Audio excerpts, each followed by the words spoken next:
Bonjour à tous et bienvenue sur Weblex TV. On va s'intéresser aujourd'hui à la dénomination sociale, une liberté encadrée ou pas. Tout porteur de projet, au moment de créer sa société, a nécessairement une petite idée du nom qu'il choisira pour sa société. Mais avant de valider son choix et de déposer les statuts de sa société, eh bien, il est conseillé de prendre un certain nombre de précautions pour éviter des déconvenues. On va s'intéresser à la question avec Marion Rousseau. Bonjour. Bonjour. Spécialiste de la création d'entreprise chez Strego. Première question, Marion, que faut-il exactement entendre par dénomination sociale?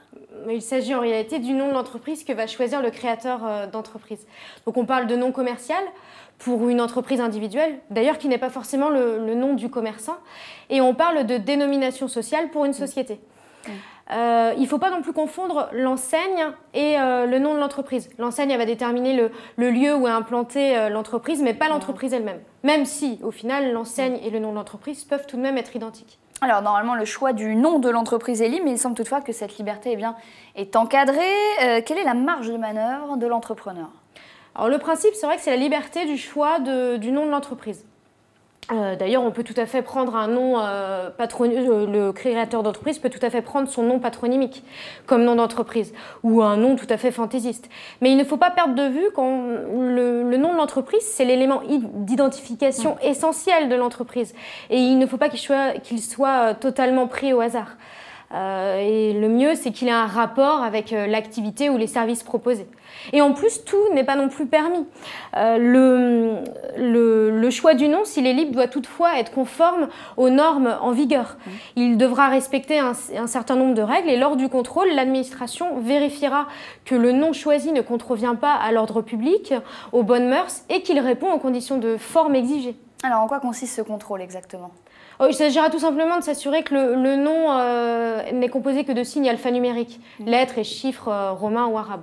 D'ailleurs, il est précisé que ce n'est pas important que ces signes aient un sens en langue française ou étrangère. Alors, on pourra par exemple utiliser des signes particuliers comme les accents, le signe arrobase, les apostrophes ou même les cédilles.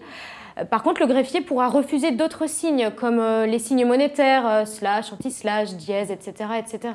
Et le fameux hashtag. Voilà. Que se passe-t-il si un entrepreneur choisit un nom déjà utilisé par une autre entreprise? Alors le principe, c'est la priorité d'usage du nom de l'entreprise. Donc ça veut dire que si un entrepreneur choisit un nom qui est déjà utilisé et déposé par une autre entreprise, il pourra se retrouver en justice pour concurrence déloyale.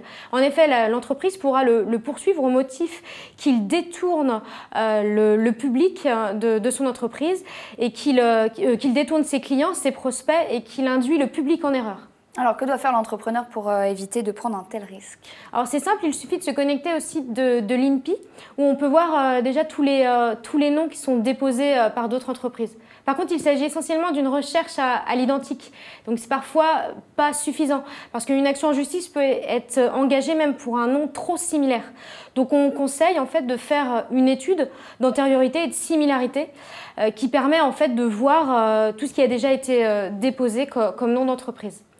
Et je conseille également de déposer le nom de domaine en même temps que de déposer le nom de l'entreprise, en y apposant le plus d'extensions possible, .fr, .net, .eu, .com, etc. Merci Marion Rousseau pour toutes ces explications. On se retrouve très vite sur Weblex TV.